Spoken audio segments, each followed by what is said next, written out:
प्यारे दोस्तों, हमारे चैनल एक समय की बात पर आप सबका बहुत बहुत स्वागत है। भालू और गिलहरी हमारी पहली कहानी को आपने पसंद किया। इसी उत्साह में हम आज अपनी दूसरी कहानी लेकर आपके सामने उपस्थित हैं। तो आइए पहले मिलते हैं हमारे नन्हे कलाकारों से, जिन्होंने अपनी प्यारी प्यारी आवाज़ों से मधुमक्खी की कहानी को जीवंत बना दिया है। लंबे दिन के काम के बाद मधुमक्खियां अपने छत्ते पर लौट रही हैं। वे एक साथ मिलजुल कर फूलों से रस इकट्ठा करती हैं, फिर इसे छत्ते में वापस लाती हैं, जहां यह स्वादिष्ट शहद में बदल जाता है। लगता है वो आ गई। आज का दिन कैसा रहा? बहुत अच्छा। जरा देखो तो। कैसा है? क्या ख्याल है? इसे देखो, एक और भरी हुई बाल्टी। आज दोबारा छत्ते में तुम सबसे ज्यादा शहद लाए हो। मुबारक हो। हालांकि वो ज्यादा शहद लाती है, पर वह अकेले थोड़ी ना काम करती है। हम भी तो मिलकर काम करते हैं। बातें करने में समय मत बर्बाद करो, कुछ काम करो। काम से चरित्र बनता है। लो, मैं आई। क्या सोचती हो? ये बहुत अच्छा है। हमेशा की तरह तुम ढेर सारा शहद लाई हो। तुम नंबर 1 हो। शुक्रिया। मधुमक्खी को अभिमान हो गया। इस गुमान में एक दिन जब वह सबसे आगे उड़ने की होड़ में थी, तब वह एक पौधे से टकराकर गिर गई।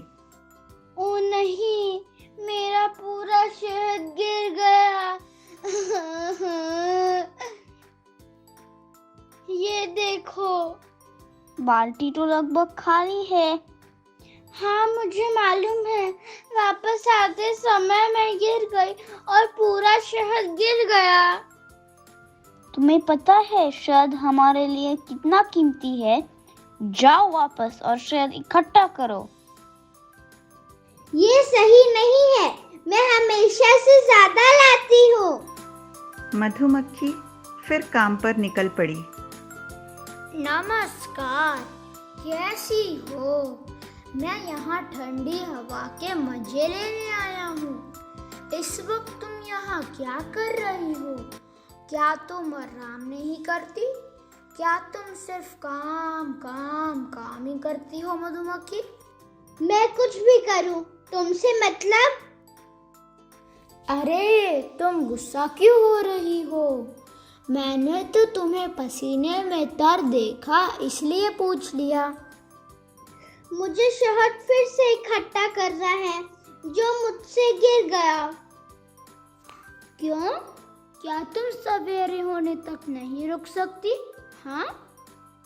बिल्कुल नहीं। मेरे लिए तो ये समय की बर्बादी है। अगर तुम बुरा न मानो तो क्या तुम मुझे बता सकती हो कि इस जमा किए हुए शहद का तुम क्या करती हो? मैं और दूसरी मक्खियाँ ऐसे ही जीवित रहती हैं। क्या? ये तो मूर्खता लगती है मुझे। हा हा हा। क्या तुम ये कह रही हो कि तुम दिन रात काम करती हो, वो भी बिना आराम किए, और उन लोगों के लिए जो छत्ते में रहते हैं? मुझे देखो, मैं जो चाहे करता हूँ। मैं जब चाहे खेलता हूँ, मैं जब चाहे खाता हूँ, और जब थक जाता हूँ तब मैं आराम करता हूँ। छत्ते के अंदर ऐसा नहीं होता। अगर तुम मेरी तरह अकेली रहो तो ऐसा कर सकती हो। मधुमक्खी को भंवरे की बात सही लगने लगी। बस इतना ही? क्यों तुमने पूरी बाल्टी नहीं भरी जैसे कि तुम्हें कहा गया था? तुम्हारे लिए ये कहना आसान है, समझे? तुम क्यों नहीं बाहर काम करते हो तपते सूरज में? अरे ये तुम क्या कह रही हो? ऐसी बातें क्यों कर रही हो? क्योंकि मैं दूसरों के लिए काम करते हुए थक गई हूँ। ये क्या है? रुको एक मिनट। तुमने आज इतना थोड़ा शहद क्यों जमा किया? क्या तुम्हें अंदाजा है कि मैंने कितनी मेहनत की है आज? तुम्हें यहाँ के नियम पता है ना? रोजाना कितना शहद लाना पड़ता है। मैं समझ गई, तुम सब सिर्फ मुझ पर जुल्म करना जानते हो। मधुमक्खी को अब अपने दोस्तों पर संदेह होने लगा। उसे लगा कि वे उससे ऊंचे पद पर हैं और उनके पास हथियार हैं, इसलिए उनका काम है सिर्फ आदेश देना। अब उससे और सहन नहीं हो रहा था। मधुमक्खी इस सोच विचार में इतनी बेखबर थी कि उसके हाथ से शहद की बाल्टी फिसल गई। ओह नहीं, बाप रे, अब क्या करूं? वाह, जरा देखो, ओह नहीं, कितनी बेवकूफ हो। तुमने कितना सारा शहद बर्बाद कर दिया। तुम इसे खा रहे हो? हाँ, और क्या, इसे खाकर मैं तुम पर दया कर रहा हूँ, नहीं तो तुम्हारी मेहनत बेकार जाएगी। ये मेरा शहद है। पर मेरी दोस्त, तुम इसे पूरा जमीन पर गिरा चुकी हो। पर ये तो गलती से गिर गया था। शायद तुम्हारे लिए, पर मेरे लिए नहीं। हम मक्खियाँ तुम्हारी गलती का फायदा उठाते हैं। मेरे शहद से दूर रहो, हाथ मत लगाओ तुम उससे। चलो जाओ यहाँ से। एक और बुरा दिन। तुम्हें क्या हो गया है? तुम आजकल रोज ही आधी बाल्टी शहद लाने लगी हो। क्या बाहर जाके शहद इकट्ठा करना इतना आसान है, जैसे ठंडी हवा में खड़े होकर पहरा देना? क्या? अगर तुम्हें लगता है कि ये काम ज्यादा आसान है तो तुम गलती कर रही हो। और नहीं तो क्या, तुम घर बैठे सिर्फ आराम करते हो और आदेश देते हो। तुम ज्यादा बोल रही हो।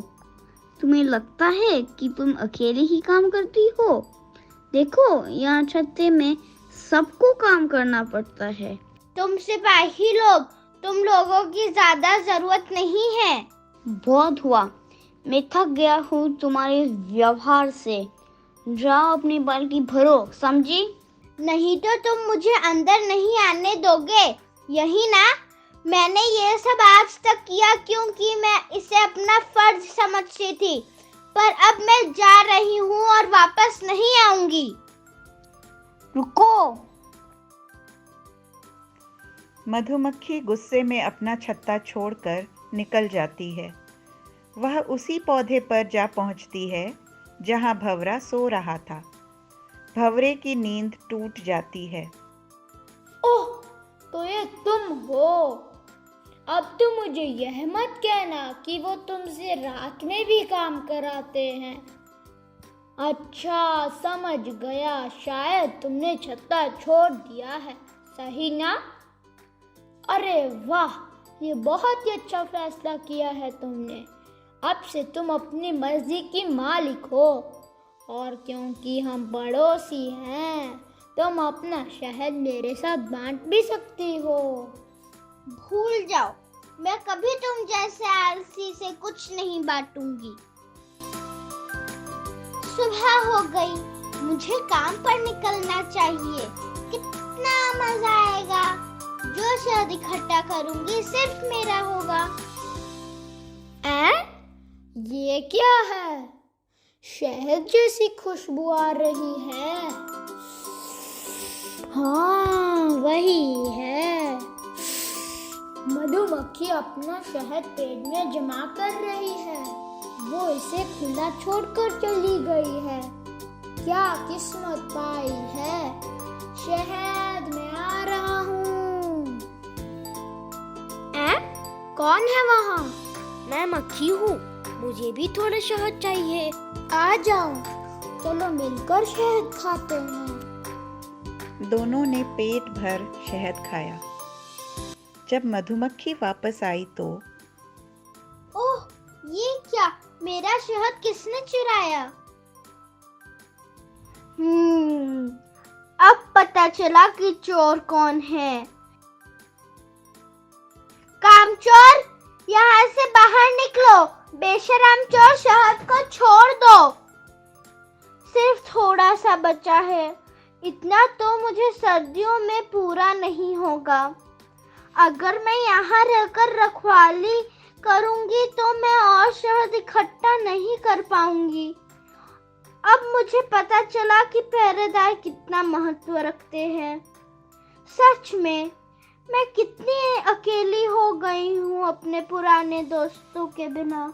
मधुमक्खी ने आखिर फैसला कर लिया कि वह जोखिम उठाएगी और शहद लाने जाएगी। उसने अपने छोटे से भंडार को सुरक्षित रखने के लिए बड़ी मेहनत से पत्तों की एक कुटिया बनाई। फिर शहद जमा करने के लिए वह निकल पड़ी। ओह, ये चोर अंदर कैसे घुस आए?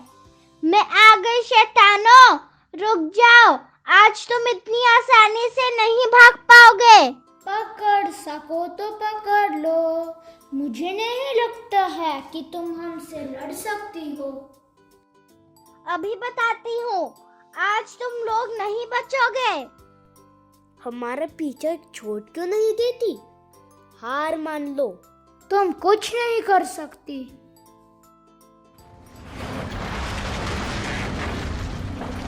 मैं कितनी बेवकूफ थी जो अपना छत्ता छोड़ आई।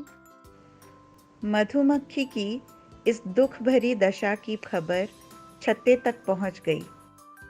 हमारे दोस्त मुश्किल में है, हम ना करो, हम ना करो। देखो, मधुमक्खी आ रही है।